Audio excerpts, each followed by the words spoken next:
All right, we are here. All right, it's Wednesday, October 23rd. We are at our Student Achievement Committee meeting. It's approximately 7:35. I'll turn it over to Marie Kacharski. Great, we have 3 agenda items for student achievement this week. We did have the public release of the forward scores on October 8th in WiseDash, so I'm going to share some information on there. With that, it kind of flows into number 2. I did an updated district dashboard so we can see where we are with our work. And then Mary Iwanski is going to deliver a gifted and talented program update, and hopefully we should have plenty of time to go through and answer questions. I did something different than I did in the past with the forward report, so I really would like feedback, and then even last night I thought of something I could have done different, so I threw it as an example, but I really would like feedback on how I kind of looked at the scoring. So, you know, basically, and I shared a little bit about this in advance, there are 3 main changes with the forward this year. 1 is new test. The ELA and math were newly aligned to the standards. So that's new test for both of those key areas. The second thing is that they have updated their performance level language, which is up here. Now it's advanced, meeting, approaching, and developing, and I cut and pasted this exactly from the DPI, from the website, and I linked here if anyone who's watching this or the board committee would like additional information, you can click here. I think it does a really nice job of kind of describing for people what that performance level means, and I think I shared a little bit last time. You know, what does it mean to meet the standard? What does it mean to advance the standard? It is not an off-grade level test.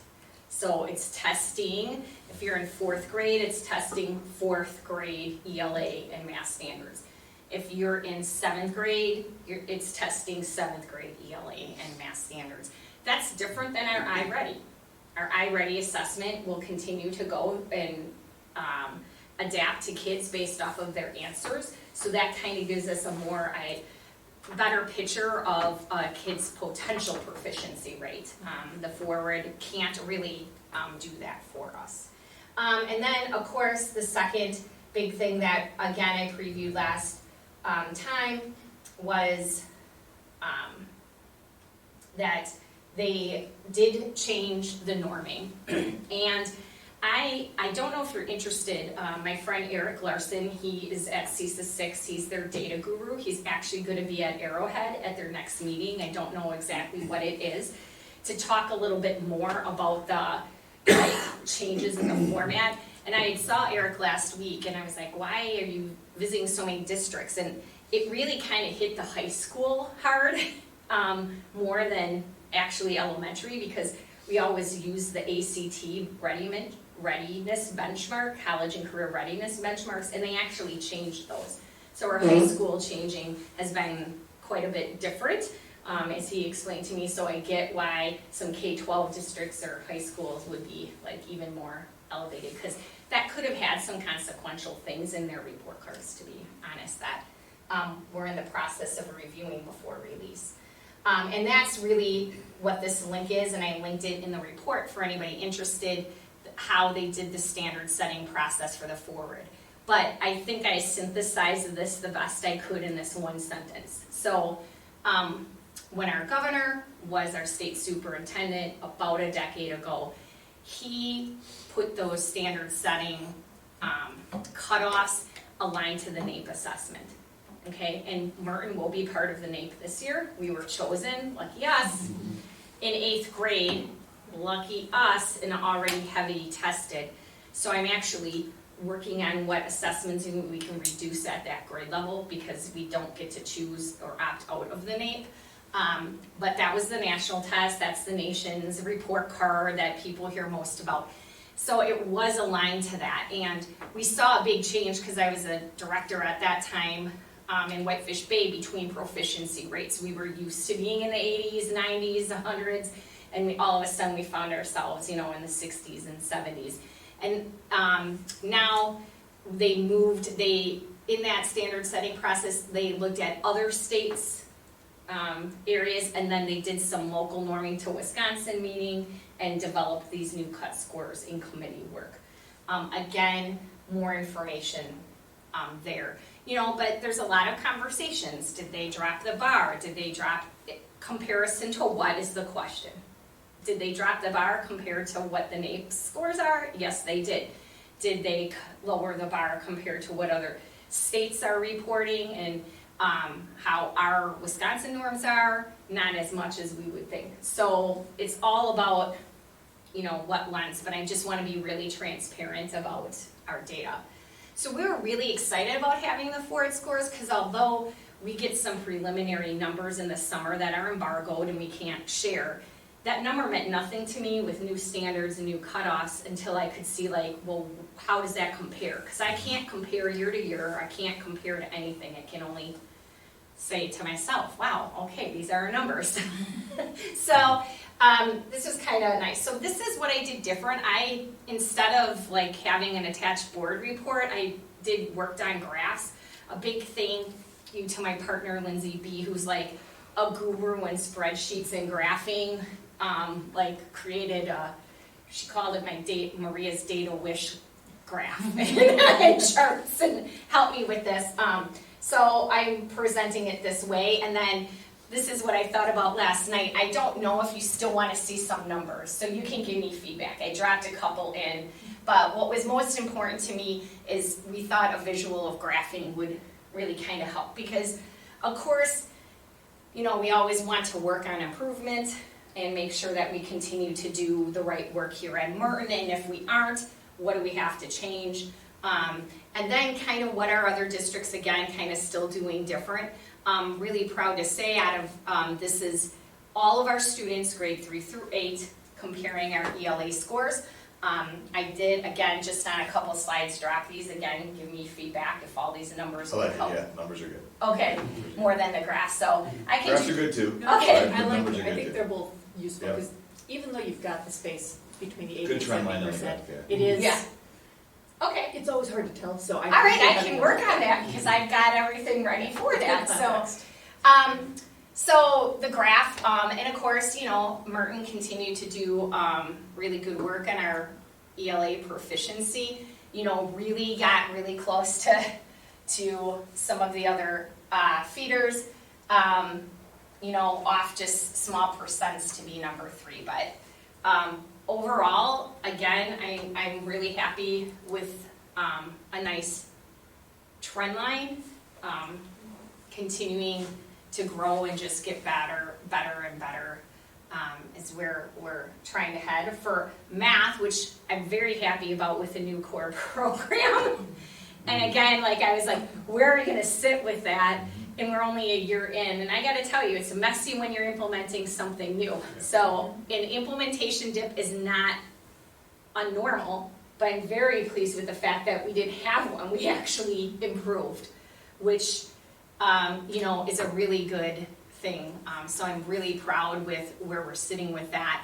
And again, I think we'll continue to grow there because our math is really much better aligned to the standards than our previous program. So I think that's probably why, as we're doing this realignment work, we should be seeing some improvements in that.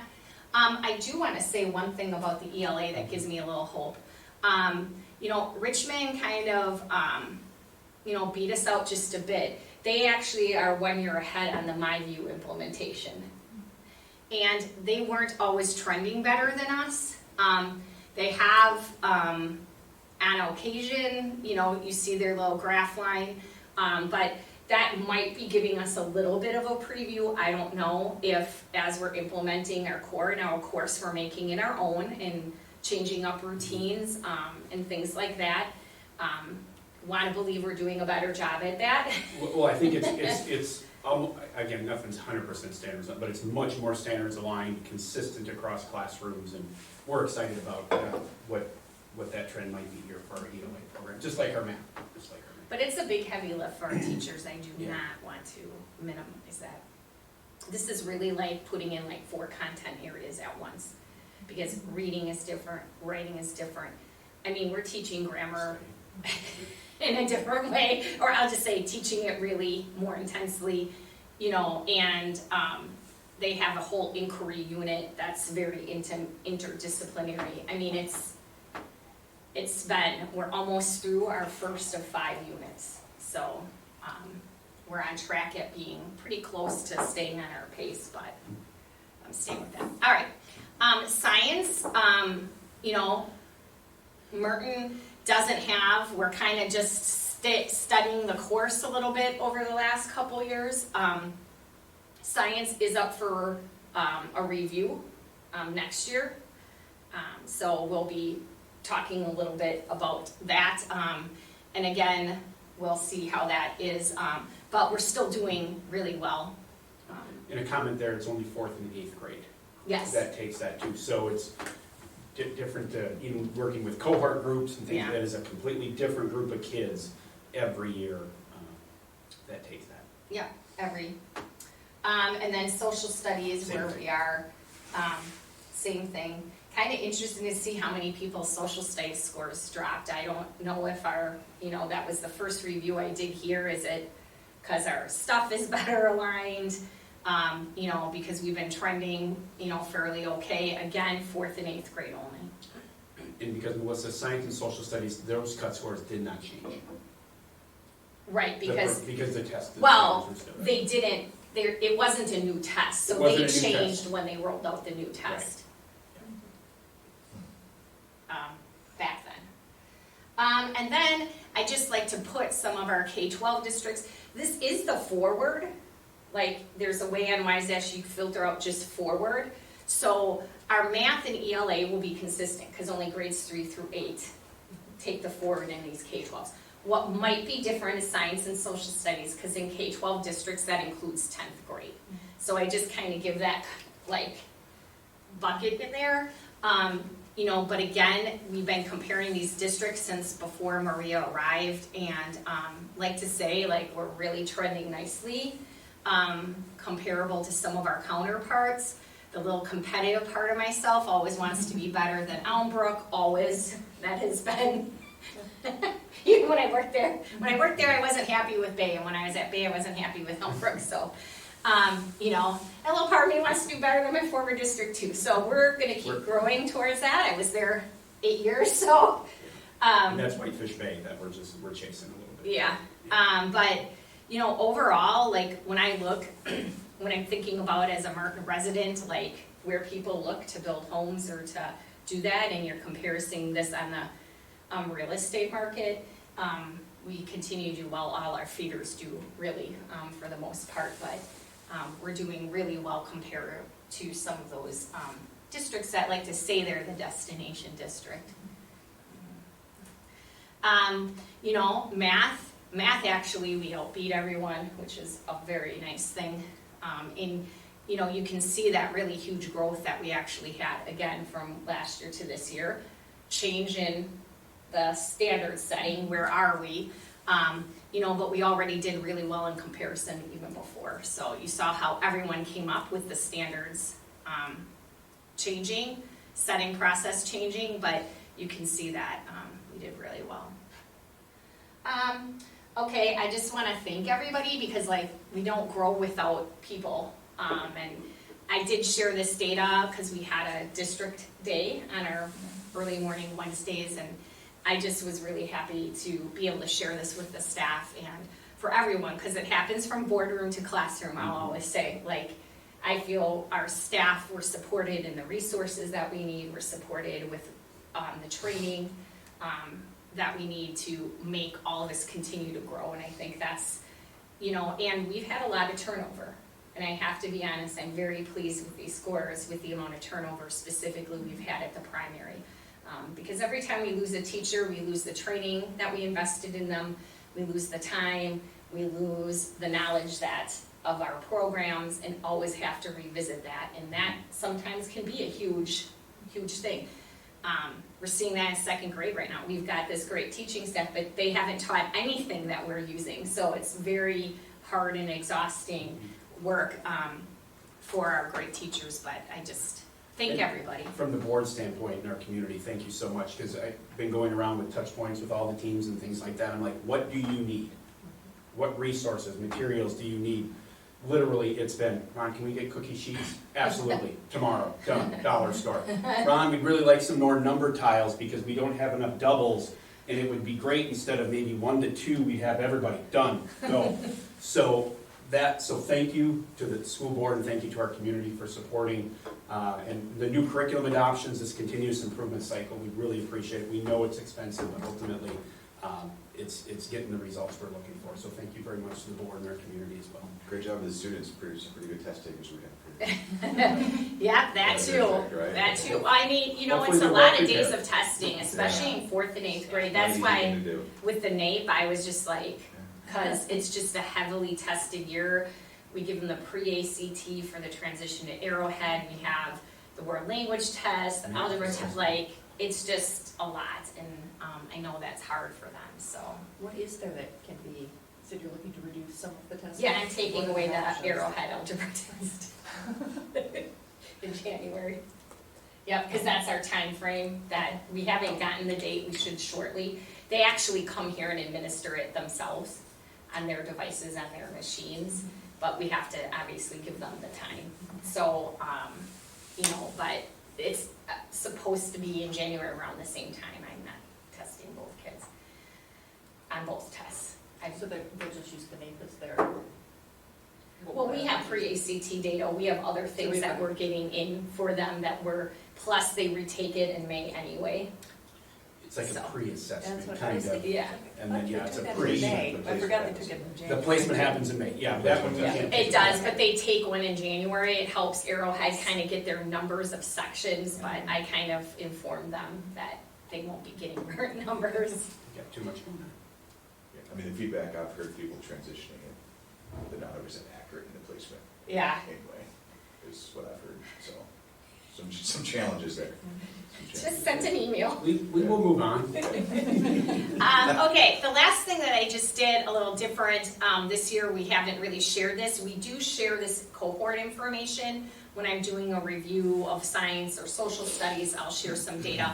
But what we did is just kind of took, so the Merton class of 2029, which is was our 8th grade class last year. I want to say these are last year's because of course these kids are gone. We can't influence them. Again, I'm really continuing to look for upper, trending data that we're just continuing to grow. Really interested in this data, specifically with our new ELA program that we started the year earlier in 6-8. And so I'm seeing some nice trend lines in there. You can see the ELA and math proficiency. 7th grade, same thing, trending really nice. So these are our current 8th graders, last year's 7th graders. And so you can kind of see how we're trending. Really excited about, honestly, again, probably most about this math work. Because as you remember, we had a very different pathway for mathematics in our intermediate school that we changed in the review. So to see kind of like where we were our first year, our kids, this was the year before we did any changes, and then what our changes were. So looking to see if that trend continues, then that helps us know we made a really good choice with some of our decision making. And then again, for the class of 30-31, which is last year's 6th grade, current 7th graders, again, really kind of seeing that nice trend line. We are looking at ELA refinements off of some of this data already for this year at some of our grade levels. Like we grew, but some of our grade levels grew even more in our new work. So, and then again, our class of last year's 5th grade, this year's 6th grade. Interesting that our math kind of flatlined there, but we only had one data point. Yeah.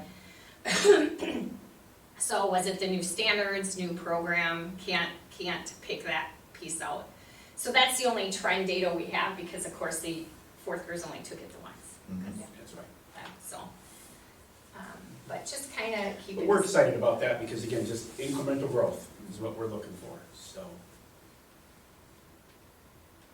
All right, so this won't take long because I shared the updated district dashboard last Student Achievement Committee. What was missing was just our forward scores. I do want to just pop into that. Oh, sorry. You have to be on the left side of the mouse. Took me a long time to figure that out. With a real computer.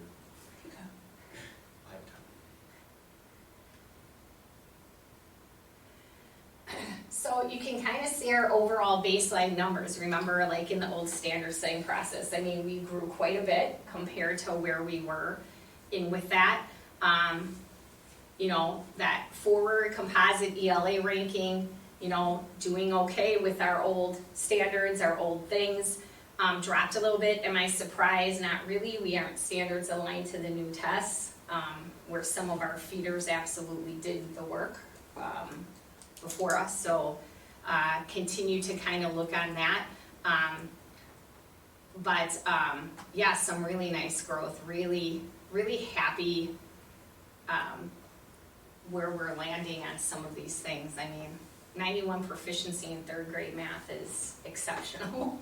So looking at that trend, making sure is like, okay, wow, okay. Again, is it the students, cohort? Who knows? Because remember, this isn't everyone, it's particular grade levels by research, so. Now, this is also where the changes, The cut point. The Show cut up. point changes, yep, right? yep, Because the state overall moved up dramatically. yes, From like 35% proficient to 50%. yeah, yes. So we're seeing the same. Oh, yeah, that's why, I mean, remember back like last year, Justin, before you were on the board, but I know you came to student Yep. achievement, I'm like, we have to re-select and make a new baseline, because, you know, if I kept with what our targets were, we would have exceeded it without really, just on basics of change of measurements, right? And that isn't what the purpose of improvement work is. Our purpose of improvement work is to improve, so. Not a lot of wiggle room between that and 100%. Yeah. You know, Swallow did hit 100% proficiency rate in one or two things. You know, the smaller school districts do have a little bit of edge of that. They only have 20 kids, you have less variables that you're running. We have 5 teachers trying to teach the same Sure. thing, the same one. You know, some of the smaller schools might have only 1 or 2 teachers, you know, and that can be helpful, just because you have less variability, but. Do we have breakdowns of where we moved within the cut scores from, I don't remember the terms they use now, but how many moved from, what do they call it? We used to call it old base. The competency? The competency ones. Yeah. Like between advanced or. Yeah, between proficient, Reading and- advanced, how we moved within those. Yeah, we numbers. do have that. Yeah, and actually, that's, in that other report, all that data would be, because all the previous year data's on there. So Okay. I can share that with Perfect. board members. You Perfect. can kind of look back to see kind of like where those, Yeah, we're moving within those. Yes. Right, because obviously when I try to take Yeah. kids that are below proficient, get as many. I yeah. would assume we're very, very high in the proficiency levels. Yeah, I mean, obviously, 91%. obviously we are. Below that, right? we are, you know, not to strategic planning, they would be like, we know our core groups that we have to move to kind of get there, what groups of students are not moving as much. Mhm. You know, we have these kids that are very close to being proficient, that are just frankly probably a couple questions away, Mhm. you know, and that's the problem, like this is one point in time, you know, and those were kids that national percentile wise still might have been in the 40s, which Mhm. is not bad, but not proficient, so, Okay. but yeah, that information, Justin's on that spreadsheet, so Perfect. that links to the graphs. Awesome. Great. Maria's Data Wish Yeah, yeah. spreadsheet, so don't be surprised when that comes to you. Great. All right, so I'll just send that out. Any other questions?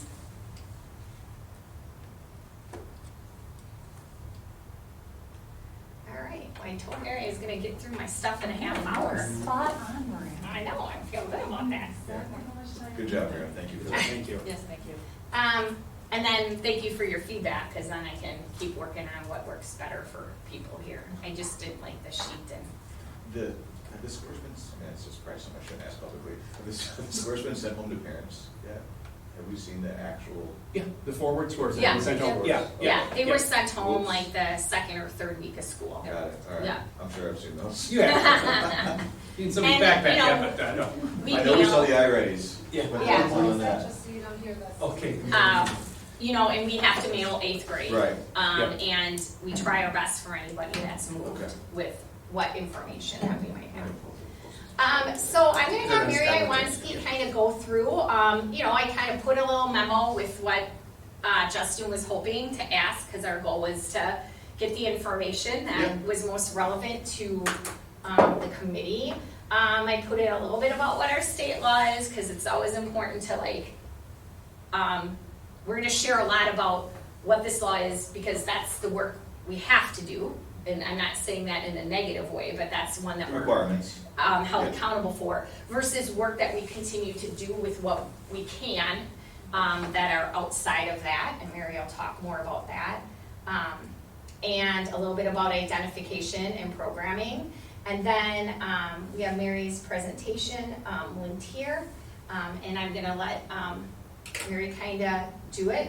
Thank you to Mary, she started a presentation, and then Maria gave her feedback, and she graciously listened and took it and worked Take hard. feedback, Maria. What? I said I always take your I- feedback. well. I'm always willing to learn and grow. So, All right. Ron's Left side. Left side. Okay, so as Maria mentioned, we have a state requirement for identification, right? So in the state of Wisconsin, each school board, that's you, has to have a plan and a person in the district, that's me, who coordinates the gifted and talented programming. We have to have some identification process for all 5 areas of gifted, which is general intellectual, specific academic, leadership, creativity, and then arts, both visual and performing. Kids can be identified in one of these areas or in multiple of the areas across the board.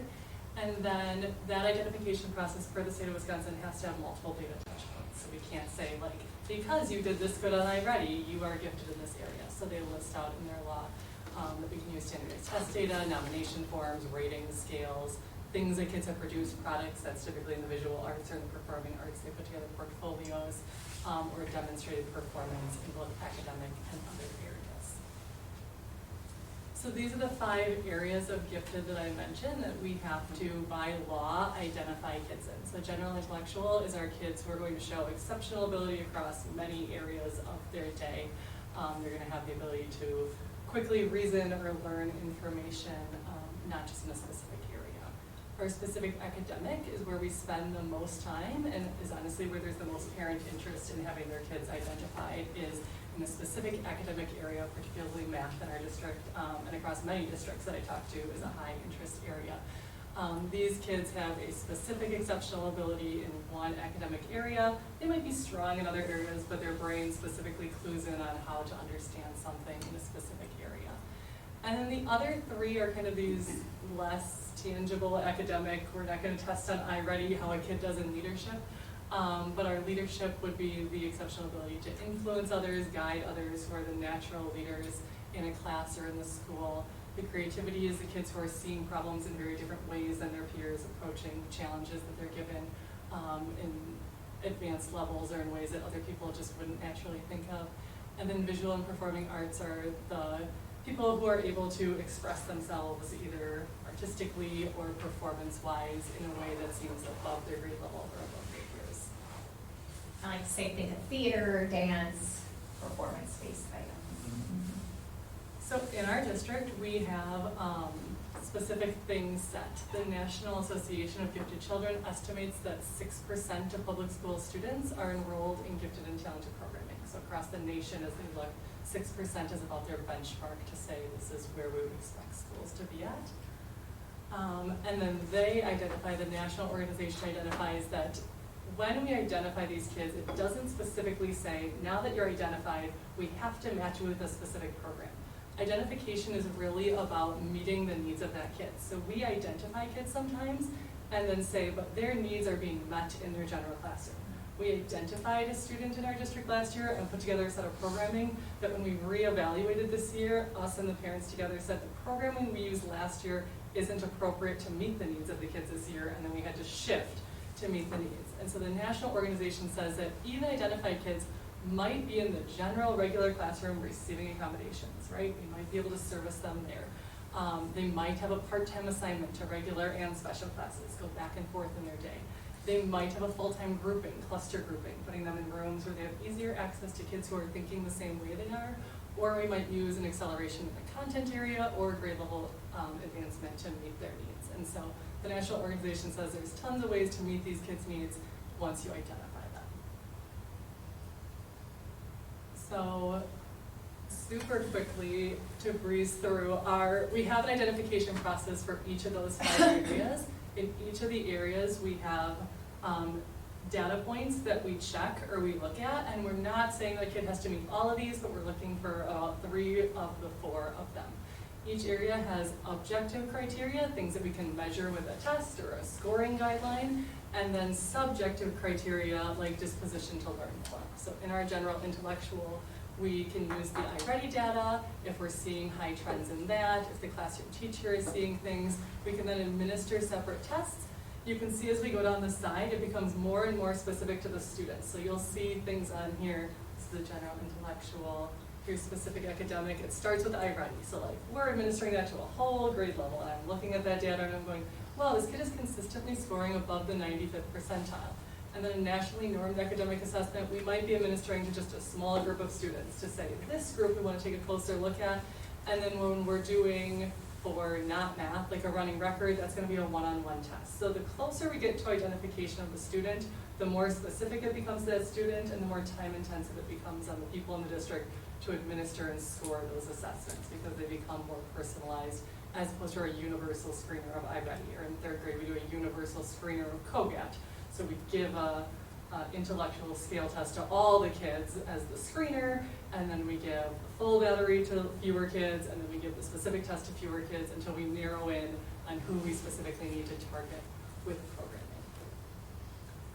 So math, the only difference is that we use a nonverbal and a reasoning score in that, and that's to make sure that kids haven't just seen a lot of math early in their life. I always use my own child as an example. I have a 5-year-old, and we do tons of things at home while he's playing, where I'm like, how many tiles do you have? Oh wait, how many tiles do you have now? How many does that mean mom took away, right? Like he's had a lot of early access to math things. When he takes his math screener at school, he might show up high in math because of the exposure he's had, but if he takes a nonverbal or a reasoning scale, there's no way to like super prepare a kid to do well on it. That's truly testing like what they're able to reason in the moment, because they're more abstract problems that don't rely on a specific academic standard having been met. Then we get the ones that are a little bit less, or a little bit more ambiguous, right? As we talk about, we don't have an iReady test to go off of, so our leadership identification process uses a teacher checklist that's locally normed, that we look for 18 of the 20 indicators. We do have the Gates assessment, which is teacher evaluation scales that teachers can fill out, and then we have national norms that those go to. And then we look for a portfolio or resume, so then the student is presenting some kind of longitudinal participation in leadership activities. The same thing for creativities. We have a checklist. We can use that Gates nationally normed scale. And then we use, well, the teacher and a family referral form to say, what are you seeing in a school environment? Sometimes creativity shows up in a home environment in a different way. So we can use that with the family.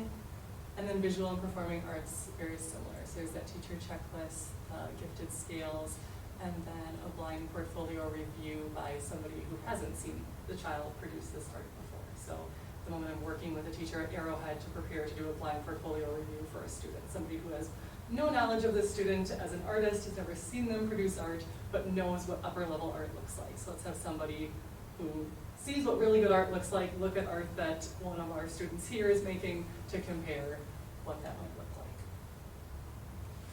like. So I was asked to share some numbers in areas that I could be more specific. I was in areas that were less than 5. We had to report out that way.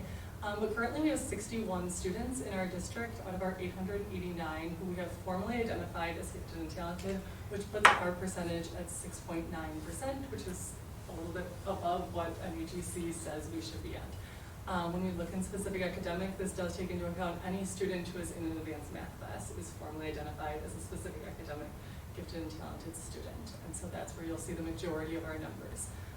At the end of the presentation, one of the questions was about like, where do we see these room for growth? Where do we see these opportunities? As we put together our data, seeing that we have not formally identified anybody in leadership, creativity, and arts was a flag to Maria and I to say like, how do we educate our people better to look for those kids who are gifted? We have done specific work around finding those kids for math, finding those kids for ELA. What specific work do we need to do in the district so that we aren't missing these other areas of giftedness? And I would just say, like, you know, my first year here, because I've been here 3, you know, I really worked with Sarah Kaskowitz over that first year and my second year to really put some criteria and things together, because we weren't really shored up on some of those other areas, and working with our teachers that kind of oversee those areas to be a part of that. And we are excited because we do have some students that we're looking at now, so that the work is really kind of new here, and of course we've only delivered the COGAT for 2 years too. Some of that screening stuff that comes out, you know, we imagine will probably even grow more when we continue to put more screening in. In my past life, when I was a GT coordinator, we did a little bit more screening in the leadership, creativity, and arts with those teams on an annual basis, and that's where we'll probably go next as we're shoring up all of our other areas. But we would meet annually and sit down with a little protocol for them to have and screen students on an annual basis. All of this is going to be so much easier with our new data warehouse, where we can start to score some of this information and data and then can reside in the kids. So we're excited about the potential there. So once those students are identified, I just wanted to reiterate again, like that doesn't mean that you have been identified, therefore you get A. It means that we look and work with the family or work with the individual student to think about what that means they need.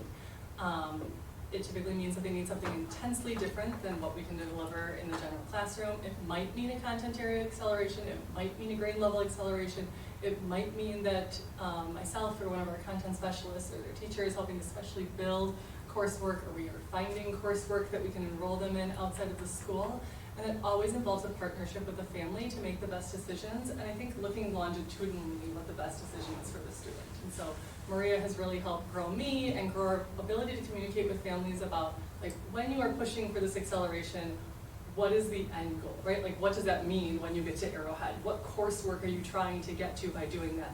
Is the content acceleration the best way to get there, or is really enriching what you're doing here, or buying you time to do Genius Hour work or other coursework that you are interested in content-wise, a better use of your middle school time, knowing that you're still going to get through the AP classes you want to get to when you get to Arrowhead because you have enough space in your schedule, or because of how Arrowhead's scheduling work. And so partnering with the families, not only on like what their child needs as a fill-in-the-blank 4th grader, but like what that means their child will eventually reach as a senior in high school, and helping them understand that whole pathway. I was asked to share a little bit about what financial allocations, so I'll do that kind of as we go through each area. For identified math students, we do pay a geometry teacher to come on campus to ensure that our students get Arrowhead credit for that. So if we didn't run it through Arrowhead, we just taught it on our own, then they don't get that transcripted. And so by having that teacher come here, we're able to help those students get their first credits. For students who we take to Arrowhead, throughout my time, we've had a couple of kids along the way who started at Arrowhead to take advanced coursework. If they're taking one course over there, we're paying 1/8 of the open enrollment rate, so we provide Arrowhead $1,000 and whatever that is. And then for those students, we do have a transportation cost, so we have an obligation to transport them back to Merton when they are done. They can take the Arrowhead bus to get there in the morning from their home location, and then we have a transportation cost.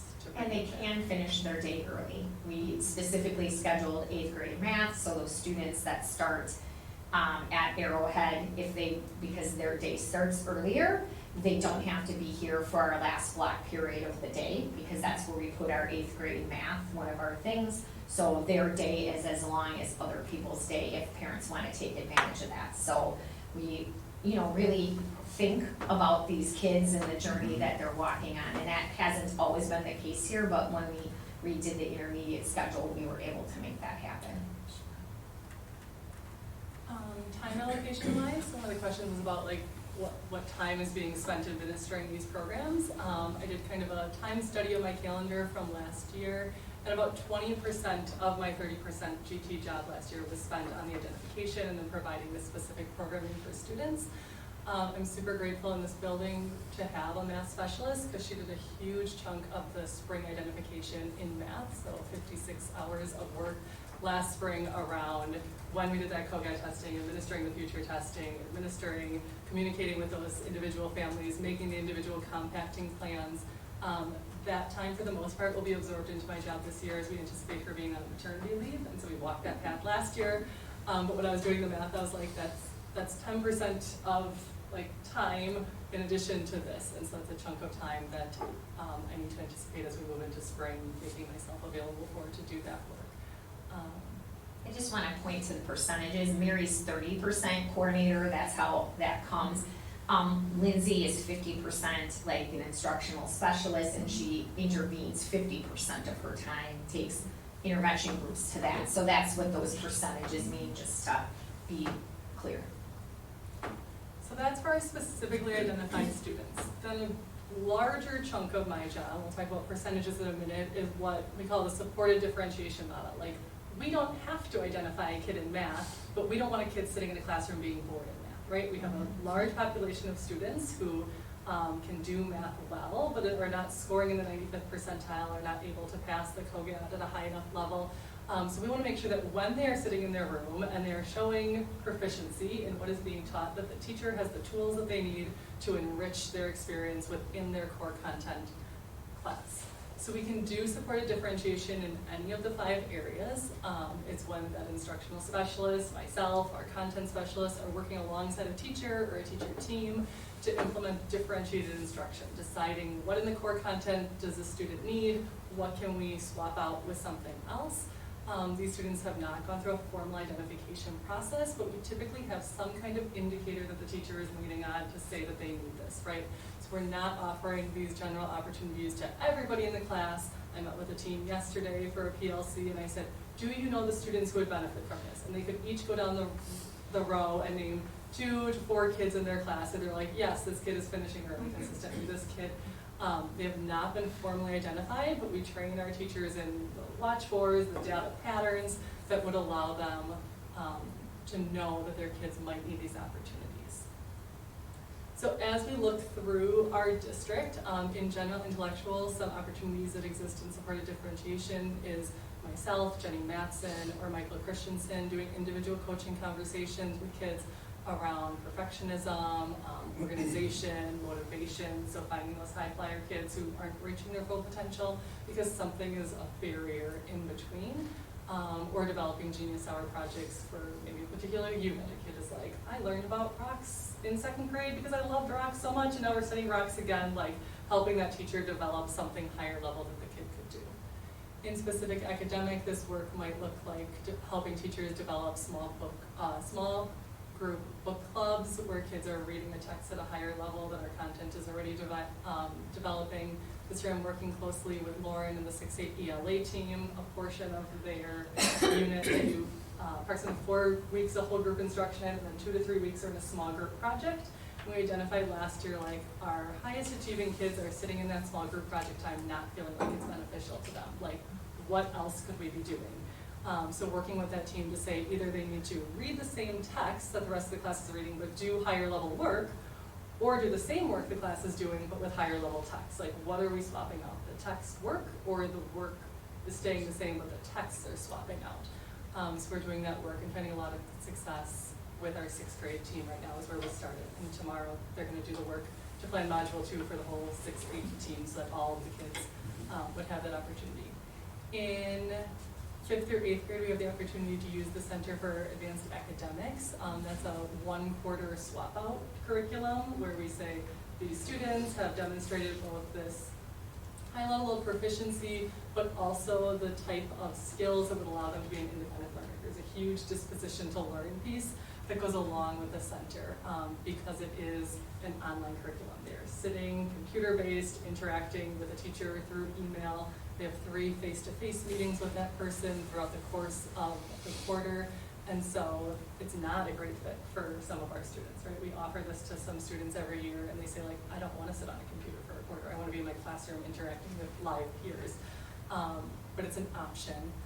And then math standards projects, math badging. I've been working with Lindsay in this building to say when our kids know math, like what do we do with them next? Writing mentorships we've used in the past. And then the math meet is an opportunity for a small group. We're able to take 4 kids in each grade level, 5th, 6th, 7th, 8th. So it's always a little bit stressful when we have to pick those 4 and then other people feel like they have not been chosen for those opportunities. And Mary, we are starting a math Olympiad team? Yeah, that's coming up. Oh, that's coming up? Oh, I'm sorry. It's coming up, Ron. Sorry. Don't you worry. And then NJHS, leadership cohorts, stage crew, lead positions, stage crew set building, art competitions, make Merton projects, solo ensemble. Remembering that anything in here, like kids don't specifically have to qualify for, but there are typically a set of things that the teacher kind of has in mind when choosing them. So NJHS you have to qualify for, right? You have to have a certain GPA, you have to apply, you have to have letters of recommendation. Leads in the musical, you have to audition for. Like anybody can try, we can only have so many Alice's and Alice in Wonderland this year. Art competitions, Leah does not submit art from every middle schooler, right? She kind of has in her head what type of art would do well at competition and is able to work with kids towards that. So in our district, looking at last year, estimating out, about 24% of our kids did some kind of supported differentiation work in their classroom. When I look at the work I did last year, which cohorts of students I worked with, which teachers I worked with to develop small group work for their classroom, about 24% of our kids did something that would qualify as supported differentiation. This is where in the performing arts, our students who did things like solo ensemble had specific training with Janice or Mr. Jupp to prepare to go to a competition. The 20 in visual arts would be pieces that Leah submitted to art competitions where they got feedback from an outside source. So in those opportunities, it takes about 48% of my time as I looked at my calendar from last year to work with those people to try to serve our students who are not specifically identified, right? These are kids who we are just seeing strengthen and we want to grow and foster that talent. Money for those things, so NJHS is a stipend position that Hayden runs in our intermediate school right now. Solo ensemble, we pay between $8 and $12 per student who participates, and then we pay the accompanists to go along and accompany our students. Leah has been able to find art competitions that don't have any cost to them, which is phenomenal. And then the musical lead is just part of running the musical, so those costs appear later. And then we have what are just the universally offered opportunities. Anybody can access this programming regardless of what your test scores say, regardless of what your teachers are seeing in the classroom. We want to grow student talent, and sometimes your data doesn't show yet that you need to grow that talent, but we have things in place to grow those students as well. Oftentimes with these, the only thing that is a limiting factor is what grade students are in. So we have Math Olympiad right now, which is a 6th through 8th grade opportunity, because that's where Math Olympiad sets the levels at, right? We don't control that. But other than that, there is no barrier to, you don't have to be in a certain math class to access that. Like anybody can come and join the math team. So things with stars up here are things that outside organizations are offering. So we have a chess club that comes and runs club once a week on our campus, but it's offered by an outside organization. Specific academic, Alana Hawken is running our math club this year. She showed great interest after our math meet last year to continue that work, so I was able to help her figure out what that looks like. We have Justine running a spelling bee, and I'm super excited because Sarah Kaspertz used to run Press Room. Last year we were trying to figure out how to get it up and running, and like an angel I say, Casey, our library aide next door, came to my office and she's like, I would really like to run Press Room. And I was like, I would really love you to run Press Room, Casey. So that will be getting started soon as well. So those are opportunities. And then our electives are a lot of other universally offered opportunities. Kids could choose to sign up for like a robotics or computer science or make Merton or the Spanish booster. There's not a limiting factor to them signing up, it's truly their own interest in doing that thing. In leadership, our fourth graders can participate in primary PALs, and we have almost 100% participation rate this year for kids signing up to be on some committee of primary PALs. Student Senate is universally offered. Any 5th through 8th grader, you don't have to have a specific criteria like NJHS. And then Press Room will have leadership opportunities to be like an editor of that section. Other things the school offers, having sports teams, allowing Boy Scouts and Girl Scouts and 4-H to participate on campus are all leadership opportunities as well. Creativity, our stage crew, the press room, some of our electives. New this year, STEM Island or Challenge Island is hoping to run. They have to get enough registrations by Monday. We'll see how they do. And then continuing to offer Camp Invention to our district families is a huge creativity area in the summer. And then visual and performing arts, continuing to support the musical, the jazz band, all these electives that we have in our music program and our FACE program. And then we have young grants come on campus and do visual arts classes for our kids. There's a lot of money that goes to our universally offered opportunities that when I was looking at other districts, they're not investing money in the same way. So I'm super grateful to our board and that our community continues to say, like, we value giving these universally offered opportunities to our kids. Any of the classes listed up there, the electives, are things that are universally offered that grow our kids, but are not like core, you have to take this class. And so I figured out what percentage of various people's jobs that was and what percentage of their salary therefore that was, and we have a lot of money going to universally offered opportunities to grow interested kids in areas that they are interested in. That's just salary, correct? Correct, just Yep. salary, not benefits and all that other great stuff that we get here. And then additionally, supporting money allocation for those universally offered clubs. So different things are stipend, different amounts based on how much time they take and the commitment. And so we are also investing money into those universally offered talent development things.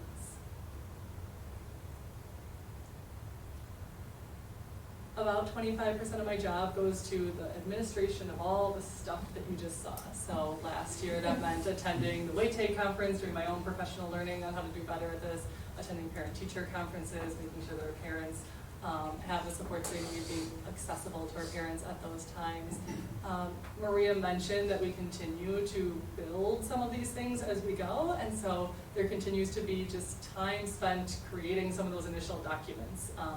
When we started our evaluation of this art student, I was like, we say that we need a portfolio, but like, what really needs to be in that portfolio? What does that look like? Like researching what other people have in their portfolios, researching rubrics, putting that together so that we have that moving forward, and so that initial development of things.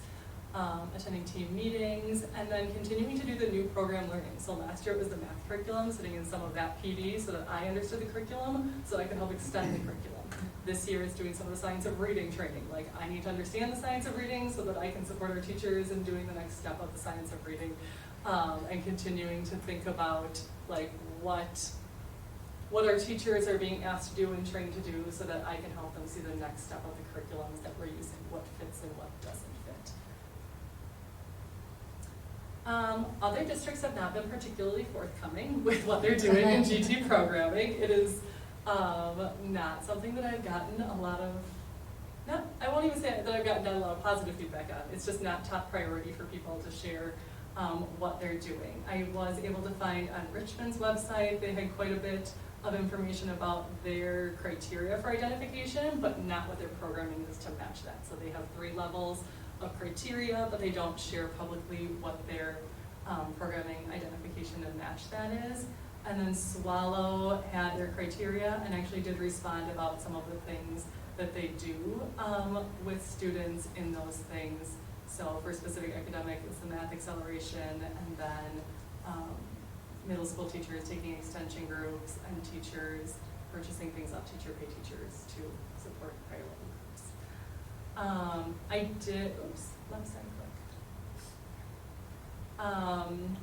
I was able to talk to the CISO 1 gifted and talented group, so with my schedule last year, was never able to attend those meetings. They were during teaching time, so I've started going to those this year, which has been good. And I call it SLAM, but the Southern Lakes Advanced Learner Network. And these are kind of the three big themes that seem common across the districts. Academically, everybody is focused on math everywhere. When we talk about what classes you have, everybody has something for math.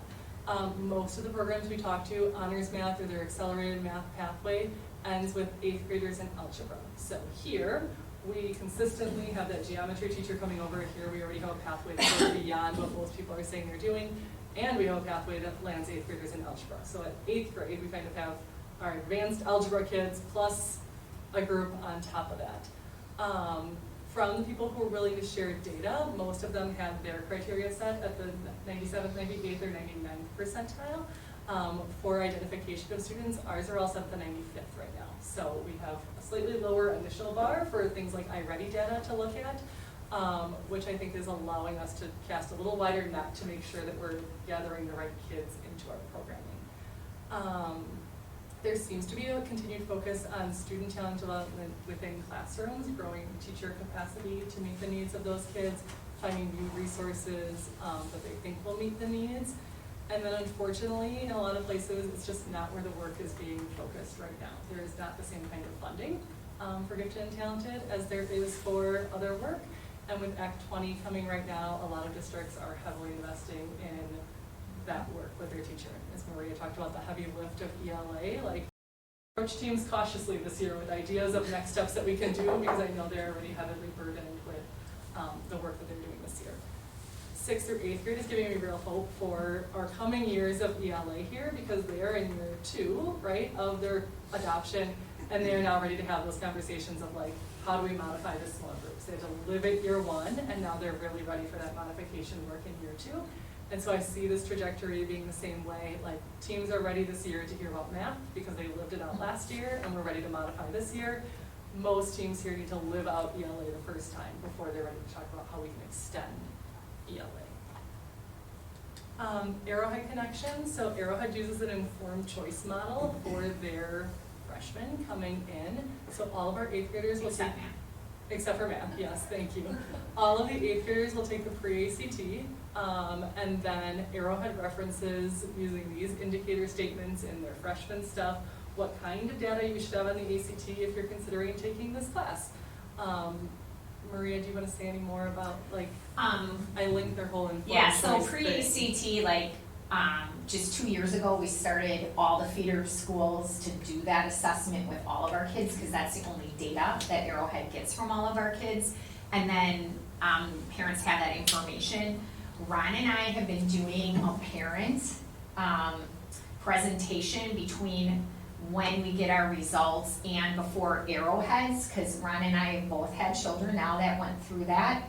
And we both know a lot of things that we feel we didn't get in the transitioning of Arrowhead that would be helpful to parents. And so we do a presentation with that. It's been, I mean, anywhere between 60 and 90 people, parents come every year for that, and we refine it and get feedback and make it better every year. What would you know? But we spend a lot of time on, you know, kind of the honors work, that seems to be, but also really on the tech ed side, because an amazing thing about Arrowhead is they can really meet the needs of any student. And a lot of time in the transition work isn't spent on it. So we actually purposely schedule that meeting at a time in between, right before Arrowhead, so our parents have their data and their information going into that meeting. And actually today, it's scheduled to send information is going home to 8th grade families about that date and about our pre-ACT information, so. So except for math, where their pathway here helps determine their pathway at Arrowhead, right? If you get through algebra here and can pass the Arrowhead placement tests for algebra, that opens up opportunities. If you've done geometry here, that opens up opportunities. What they do here in ELA in 8th grade does not promote or hinder their ability to take English 9 honors once they get to Arrowhead. So last thing, and I'm sorry, I lost time, as fast as I can. I did a quick time study to be like, was last year an anomaly? Is it kind of the same? I think we're pretty on track in terms of similar timing to what it was last year. About 30% of my time has been spent this year around identifying those students. It's sometimes a little heavier at the beginning of the year, making sure that the plans we have in place for them are working out the way we anticipate. I've spent about 50% of my time on that supported differentiation work, meeting with those teams, doing that work, and then 21% doing the other things that go along with it. Learning our data warehouse this year has been great. It's going to save me time in the long run, but there's an initial learning curve, right, of looking at data on a different platform, collaborating to get that math club started, press room started. Once those things are up and running, you'll follow up, but there's again an initial lift to get some of that programming underway. So outlook to the future, in general intellectual and specific academic, continuing to monitor if our process is working, but right now our data is showing like we are finding the kids that need those specific academic and general intellectual opportunities. Specific academic, I mentioned that we're working 6-8 ELA. I'm doing some of that small group work. I started working with a math coach, K4, on how are we developing those opportunities to enrich our math curriculum. And then really like leading into this leadership, creativity, and visual and performing arts, making sure that we have identification processes that screen all so that we don't miss kids, and then what is the programming that we match that to. The Southern Lakes Advanced Learner Network does have some opportunities that we could look at in the future. They have a leadership conference each year. These are always just opportunities that have a very limited number of spots. So similar to when we go to math meet, like we get to take 4 5th graders and go to math meet. And those 4 5th graders, like they love that so much, and so I don't want to take that away from them. But like if we go to the Southern Lakes Leadership Conference, we get 4 kids, 6th or 8th grades. We have to have some kind of process to say, how are we choosing these 4 kids who get some of these opportunities? They have a theater immersion day, they have an arts immersion day with a very small population of students that we'd be able to take. There is a little bit of interest starting in some of the Arrowhead feeder schools who all belong to that Southern Lakes Advanced Learning Network about doing some of our own things, like the leadership conference for Southern Lakes allowed 4 students. Swallow reached out to be like, could we just do our own leadership thing where we could have more kids go? But most of these other districts, like I said, I couldn't even get to fill out the form in terms of like, what are you already doing? So time is the limiting factor for all these places. There are great ideas, there's great interest in doing the work, but it's like, who's going to do the work and the lift and has the time and capacity to do that? I'm sorry, I talked too long. I told Maria I could do it in 30 minutes and it's been 40. Well, very nice, thank you. Thank you for covering all this one very Yeah, much. of course. Can I ask Appreciate you a it. question about Yeah. your spring, since you're going to be covering maternity leave? Yes. What are you not going to be doing? Oh, she's only covering like the math piece of that. She's not But covering much of Lindsay's. Wasn't it 56 hours that Lindsay Mhm. spent last spring? Yeah. So So I think that the 56 hours still has to be incorporated someplace. It does. I think the beauty of my job this year, and it's why I'm doing such a for my own data, I like to carefully time study my life, right? Like where does my time go? The beauty of my job this year is I'm not only here 30% of the time, I'm here 60% of the time because I have this mentoring capacity. I think as I look, like mentoring is heavy at the beginning of the year, right? When I look at where my time was spent in the first 2 weeks, I had to get those identified kids up and running. Like they needed programming right now. But that supported differentiation work did not start the first week of school because I had to get our new to the profession teachers up and running in their classrooms. And so I think the 2 jobs, as I look across the 30% here and the 30% here, have this beautiful ability to ebb and flow, to say like, yeah, we might identify that when I need to do more of this GT like identification work later in the year, that means that I'm not meeting with my new teachers on the same regularity, or I'm prioritizing. I'm saying, these teachers are doing okay on their own right now, I'll do my check-ins with them. These 2 still need me in their rooms quite consistently, and we're gonna flow a little bit more time to GT because that's how we're gonna cover maternity leave. It's the beauty of mashing the 2 jobs together, as opposed to just 30% GT, you're here, whatever hours that is a week, and your time is what it is, because then it takes away from other GT programming. Maria and I'll figure it out. She's very protective of my time, which I appreciate. I appreciate somebody being protective of, we can't just add more and more to the plate without monitoring what's coming off or what's Or we flowing. additionally compensate to cover people. And Rebecca, it used to be the responsibility of the person in this role before Mary. When we got instructional specialists, I wanted it off of the plate because that gave more time for students. but it really was always there, and that's the beauty of kind of having instructional specialists too. Like, Mary does a lot of this, but they also lead a lot of that, stuff, but, yeah. It's always a juggling act, but I try to help prioritize what the work is. And I apologize. No, I apologize As for the, going as over the time. conversation, I have to take Tessa to Watertown to take a driver's test in like 20 minutes. So I have a few more minutes to listen and then I'm gonna leave while you're talking. Are Sorry. there other questions Yeah, that came yeah, up along the way? so, I'm the one that brought up the topic, so I just Yeah. want to make sure. I think we had a great start, moving in the right direction. Here's how I view this, right? Sure. One, clearly, within the feeder districts, we have a huge opportunity to become a destination school. Because other schools are not doing a great job, one, communicating. And I think we have an opportunity there too, as a district, to communicate these things to our families. So I think it's a great opportunity for a way when people decide, hey, we're going to Arrowhead, but what school do I go to? If we can be the flagship for these types of programs, and we have the resources appropriately, I'm all for that. I see it's a big opportunity there. For the student side, I'm a believer in getting the more kids exposed to as high of a level as they can handle is a really, really good thing for our students. I mean, just looking at the data, we went from, on the new cut scores, 24% of our, something like that, students advanced in math, and now 53% are scoring on just the fourth exam. Yeah, on grade level, yep. I want those things to still mean something to people, right? And we look at the data, just raw data going, 53% of our kids are scoring advanced, but what is 23% are getting differentiation? Maybe there's an opportunity there for us to look at. And I think the important thing in GT is always to remember that we're looking at local norms, right? Yep. So if 50% of our kids are advanced, then maybe our core curriculum needs to be meeting the needs of these That advanced was- learners. yes, that was my third And they point, don't need yeah. something different, because we're doing, if our whole population is higher, then our general curriculum should be higher, right? Like, this is Yep. where we need to plan for everybody, and then our benchmark for being advanced is even higher, right? Exactly, Like, this right. is, And that kind of led to my third point of all this is I think we should maybe, I don't want to say be cautious, but clearly gifted and talented is a very specific definition when we talk about that. A very small population of students are gonna fall into that group. I would like to see us maybe still have all the programming for them, but let's expand our view of, that next group of 25%. Because I agree with you, I think we have a very high-performing student population. We have parents and families that believe in education around here and want good things for their kids. That's where I'd like to see us really kind of grow that, right? Whether that's differentiation in the classroom, whatever it may be. And then the last piece is, if we were to ask staff or our classroom teachers where this falls into their work every day, where would they kind of rank their focus and I think PLCs have been great, like, Professional learning communities. yeah, Yep, they so do.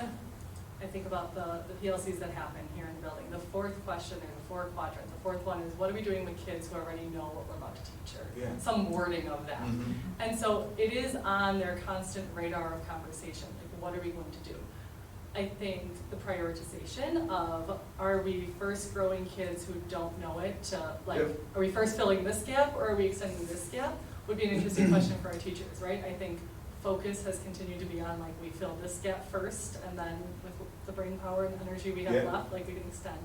Which is where I tried to push in this year to be like, let me develop the resources so that you can just deliver, right? Like, Mhm. these kids deserve a small group time, myself, Lindsay, Lauren at the other building, like, let us build the resources, you deliver the resources. And teachers have been very receptive to that concept. Good. I think about my leadership cohort this year, like, I put it out to all the staff in this building, who are you seeing as a leader? And I currently only have 5 nominated students across the whole building. So I talked to Marie and I said, like, what professional development needs to be done of our staff for them to understand what characteristics they're looking for, or how leadership shows. Last year, one of the naughtiest kids in a class, I was like, I want him for my leadership cohort because he is a leader. He's just leading kids the wrong direction. Like, let's try to turn that leadership into positive. And so I think they're cognizant of wanting to extend for kids. I think our parents push towards that, right? People going into conferences are like, I know so-and-so's mom's gonna say he's bored in this, like, what am I going to do? I think they're very cognizant of specific academic and wanting to do that work. I think these other 3 areas, they would not maybe be able to acknowledge that that is areas that they should be looking for Yeah. or extending work in. Yeah. I would just I disagree a little bit with that, Mary, because I do think, you know, we have had a little revolving door here at the primary in our visual and performing arts, like teachers. And we're seeing maybe the effect of that happening with some programming opportunities that we offer 6-8. So I think like also stabilizing staffing in some of these key areas can really help with that, because, you know, we'll be hearing things like students should be knowing this skill or whatever, but Yeah. we've always had, that. So I'm, you know, hope isn't a strategy, but we're already seeing the positive effects of having our specialists full-time here at the primary and what its programming is going to mean for up above, because, you know, John and Janice build in a lot of time for lessons for some of these high kids. So, you know, some of that work is more primary than intermediate, depending on the area too. Yeah, you know, some of these Yeah. students, you have to kind of create the, you see it, and then we gotta kind of create the love for that, or the Yeah, passion for it. absolutely. You know, there's some kids that you see, they're just so talented, but they're doing it outside the school. Yeah. Right? Mhm. They might participate in some things, but, kids with piano, whatever it may be, specifically the art. So I love the fact to talk about that. And then the discussion that came up last year about our band program and everything like that, I think there's opportunities there to get students involved in these things earlier, right? I mean, he's gonna hate I said this, but Hudson's playing the trumpet this year, right? And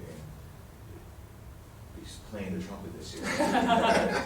But he's not used to struggling Yeah. with things, and he's really, you know, but he practices every day to our other kids disdain, right? But he's every day practicing, trying to figure it out. I think we do more of that for the students, I think would be a really good thing. So, and I understand, I mean, when you have in the arts turnover in Yeah. teaching, it's I hard to mean, kind of I keep- think our stability in GT work or any work, remember kind of what I said even with our data, like as we're growing and working with teachers, every time we lose them, Yeah.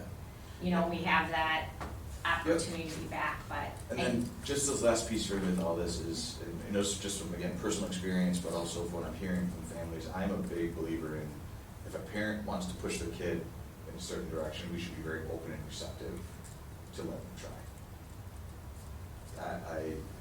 I don't want to limit opportunities, because there are always those kids that fall, hey, you're not quite there yet, and I think we're defaulting to keep them out versus defaulting to let them try. And that's just some feedback I'm gonna provide, because I think what's not captured in some of these things is a child's ability to learn. And when you expose them to things, I mean, that's the real life skill that we're trying to develop is, can you take information you're given and run with it and do something important with it, right? That's kind of what college is all about, right? Yeah. Right. I think we'll have more data for that kind of question too.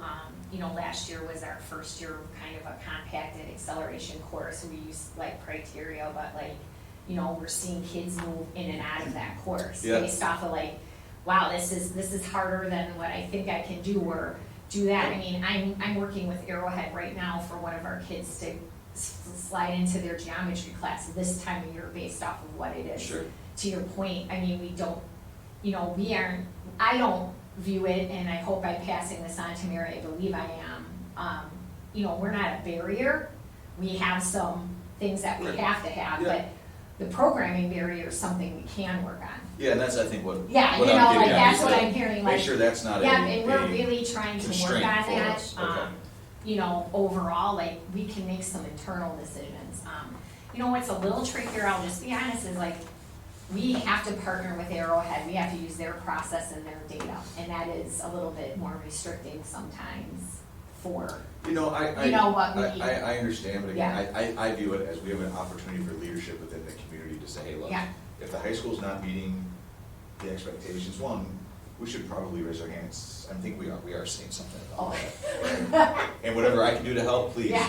I will be glad to help them. because- I don't wanna say they don't partner, cause they do, we're working through some of these kids, but the their results, process the is results not are always. speaking otherwise, right? And again, I have had a lot of parents that we know that have gone to high school and gone, oh my God, it was not a great, math specifically, not a great situation for them.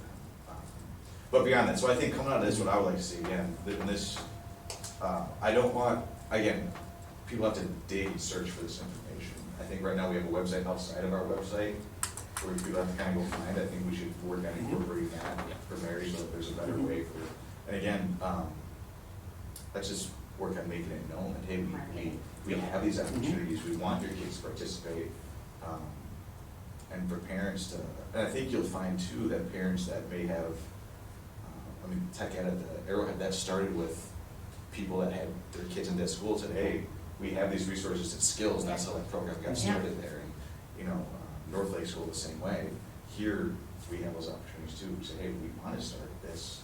I mean, Chess Club got started that week, right? Did somebody have interest in, was that a parent that started it, or was that? It's been going along. Yeah, Has it it's been? been Okay. here, I think he said this is the 17th year I'm working. Okay, It's an so, outside. but if we say, hey, we want to offer these opportunities and look for resources where people can Math help. Olympiad this year, was a Math- parent. okay, Yep, very, he very said, good. I know I keep building this. And to everyone that's helping out, I mean, again, I'll just speak for Ms. Hike said it's amazing with NJHS. She's taken that program and just turned it around and done a really great job, very dedicated, but all of them, like Ms. Roddy. Everyone that we involved in all these things, I get to walk past them doing the play practice every single time we go to practice, basketball practice, and they're so committed, so I appreciate them for doing that. And I think great opportunity for Merton to kind of be that flagship for the community for all these things, so. We're smiling because Mary and I just had this Yeah. conversation like a Yeah, Sarah we're Caswell clearly- for years we're have clearly been on the saying right GT path here. parents will travel for good GT programming, right? Like Right. they are Yes. seeking out where that can be, and Sarah has said for years, Yes. like, if you want to have high open enrollment numbers, build a great program that people will show up for. And I think Yeah. the marketing of it, like, we have some great programming opportunities. Are we sharing enough of it that people are coming for the individualized music lessons that we offer students? Like, other districts aren't doing that. Like, do we share enough that if you want to be in plays, you could come here and we have a musical, Well, like. and that's where other what schools is- are making decisions to where, you know, just from a school finance perspective, that's where we can start talking Mhm. about, we become the one that benefits, when they're Right. cutting programming. when, right, we can still provide it to the community, but we can benefit as a district by offering those things, so. Great start to the conversation, I really appreciate all the work you guys did putting this together, so. Thanks for asking the Thanks for the question. questions. I say, like I said, Looking other forward to more. people, when I said, what are you doing in GT, they're like, our district is so Act 20 focused, like, nobody's talking about it. So I appreciate the opportunity to talk about what we're Yeah. doing, like, to put it out there Yeah. for our community to. And we're still doing work. Of course, yeah. it's I not would doing just anything, say, yeah. you know, Mary's not gonna say this, but what I appreciate, you know, having Mary not in a classroom, we were limited to what time she can work with teachers, she can work with students. This is, I feel, been a game changer of what we can look like moving forward, having someone that isn't tied to a schedule in the same way, so I'm really excited. And that's a thank you to the board. Yeah, because that's it why I gives us said thank additional you, yeah. resources, you know, to be Yeah. able to make this And, happen. and I'm just from a taxpayer perspective, what's important to me, and when I look at it as things go, as things cost more, and that's Yeah. just the world we're living in. People wanna see what they're What are we getting. getting? Yeah, Yep. What are we getting for that, and this is something, again, and I don't mean to be this like down and basic, but what are we getting for the additional money? yeah. And part of it is too, is, hey, well, geez, you can't go anywhere else but Merton to get access to these resources, and for me, it's worth the additional resources and funding to do those things. Harry, sounds like we have a community, Newsletter. I have Newsletter. no more space in this no, newsletter. next one, This Harry. newsletter Next is one. full. We got a whole page, yes. So February, Justin, March. would you be like, I'm thinking like, you know, maybe an update in spring about where we're going with some of our Yeah, areas that yeah. we have, and, And- you know, to kind of just keep the conversation, because, you know, Mary and I know where we're headed as we continue to kind of want to grow things, and we're learning more about what our possibilities would be. And I would, yes, I do want to make this a topic of conversation, but Yeah. have our teachers really help us understand what we can do within the classroom to not, I guess, not wait too long, but what can we do in the classroom that Yeah. they need in the classroom, right? Yeah. Because Mary's only one person, you're only one Yeah. person. But what can they do in the classroom to really start to say, hey, because I think if they felt a little more, confidence, maybe not the right word, but hey, if I identify this student, I know what is going to We happen call it next. the efficacy too, like enough that they are built. So like one thing I put on is, you know, next year, we don't have a heavy lift on curriculum. And Mary and I talked about like, this is some of the time we can take for professional learning. Yeah, For right. some of these things. But build that confidence so when Yeah. a parent comes and asks a question, Mhm. it's just not, well, go talk to Mary or go Yeah. talk to Oh, Mary. yeah, It's, hey, yeah, I can yeah. explain what it is and what I'm doing and how we're gonna do it and feel very confident that they're gonna be, it's not gonna be viewed by them as taking away from a student that they're trying to get to proficiency. Right. And the reality is, we're doing a really, really darn good job of that, right? Just the Always data. can improve, Well, Justin, the you data- know, I always I say agree, right? We're that. not done until everybody is proficient, right? Yes. Yep. However, the data is showing us we are doing a good job there. I would say we're not good enough, Justin, until every student is growing. Yep, okay, So- you know how I feel about that, Yeah, right? so I mean, I think like that is absolutely, you know, that's what I believe, or I Yeah. would be doing the work, Yeah, very good. so. I think the other piece of what you just said about a teacher feeling confident saying to a parent also makes it appear that there is less of a barrier, right? If Correct. they hand them off to Yep. me, and then I say per criteria, per our data points, like your Yep. data, then it feels like we have placed a barrier between them. If a teacher is able to say, I am able to deliver these things to your student, they are doing these things in my classroom, then the parent doesn't perceive that there's a barrier from accessing Correct, something. yep, exactly, Yeah. exactly. So thank you very much. No, Appreciate it. thank you, and Yep. we'll, for sure circle back in spring about how we're doing on some Okay. of these. Excellent. Thank you very much. That will conclude our meeting.